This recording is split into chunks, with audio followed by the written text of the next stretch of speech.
Sesungguhnya Allah Azza wa Jalla itu maha pencemburu, terutama ketika hambanya memalingkan hati mereka dari Tuhan mereka.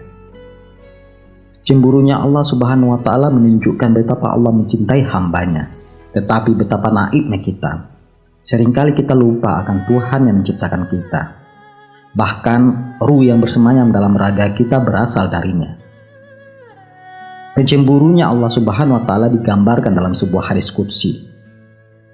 Dari Mu'az bin Jabal, Rasulullah bersabda, suatu kali Allah Subhanahu wa Ta'ala berfirman, "Wahai anak manusia, malulah engkau berbuat maksiat, niscaya aku akan malu kepada engkau di hari kiamat, maka aku tidak akan memberikan siksaan kelak kepada kalian.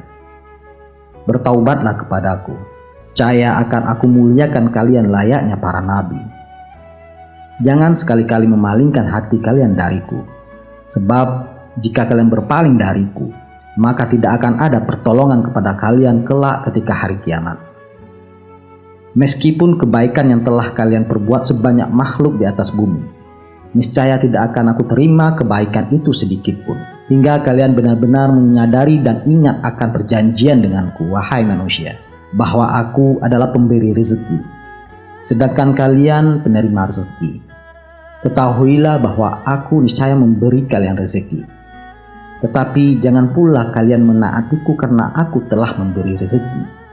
Sebaliknya, jika kalian menaatiku bukan karena asbab rezeki yang kuberi, niscaya kelak surga akan kalian terima sebagai imbalannya."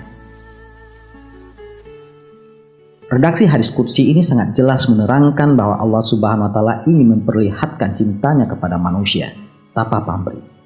Karena itu Allah Subhanahu wa Ta'ala juga ingin hambanya memberikan cinta terbaik tanpa pamrih. Begitu juga Allah Subhanahu wa Ta'ala begitu pencemburu dan murka ketika hambanya memalingkan hati darinya, hingga Allah Subhanahu wa Ta'ala mengancam akan siksaan yang sangat berat ketika hambanya memalingkan hati darinya. Terkait hadis qudsi ini, kita teringat akan kisah Ibrahim bin Adam.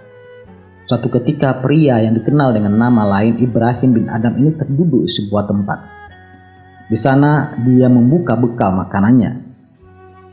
Tanpa diduga seekor burung gagak datang mengambil sedikit makanan tersebut, lalu terbang menuju bukit.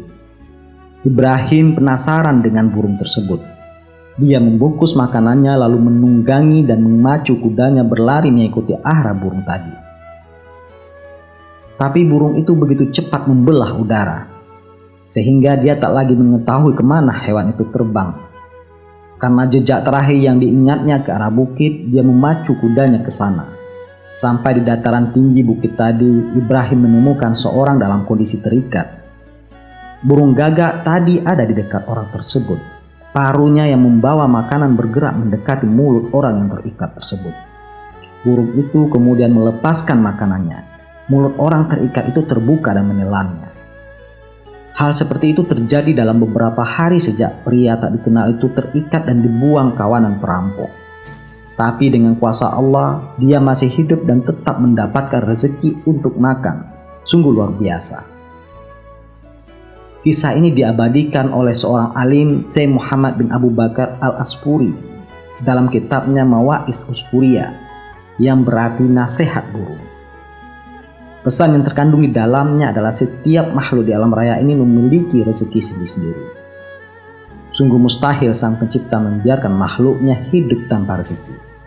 Jangankan yang bebas bergerak, makhluk terikat yang gerakannya terbatas, seperti yang ditemui Ibrahim bin Adam pun masih mendapat rezeki dan tetap hidup serta mengagungkan asma Allah Subhanahu wa Ta'ala.